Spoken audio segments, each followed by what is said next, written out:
Dude, what's up, everybody? It's Dan Greer, 𝗕𝗿𝗸𝗲, coming at you today from my office. And today we're going to be chatting all about what inspectors actually look for during the brake check. So today is going to be all about the CVSA annual brake check. Y'all ready for this? Yeah, okay, cool. So here's what they actually look for. They look for brake pad and shoe wear. They're going to be looking to make sure that it's not worn dangerously thin. They're going to make sure there's no cracked, missing, or broken parts on any of that stuff. They're going to look for any air leaks if you've got airlines. If you've got hydraulic leaks, they're going to be looking for hydraulic leaks. They might also be looking to make sure that you don't have any wear on the hoses. So if they can see any of the lines coming through that hose, you know what I'm talking about, the braiding, then that's going to be an out of service as well. If you've got air brakes, they're going to be checking the slack adjuster for travel. They want to make sure there's no more than 1 inch of play on that slack adjuster if you pull it by hand, okay?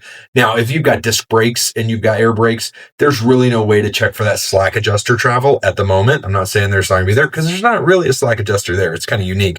I digress. They're also looking for ABS lights and warning lights. So you want to make sure that you don't have an ABS light on. And if you're operating a air brake vehicle and you're pulling a trailer, they're going to make sure that the emergency brakes are hooked up correctly. They're going to make sure that none of your lines are dragging. They're going to make sure that the breakaway has its own cable hooked into it, that kind of stuff.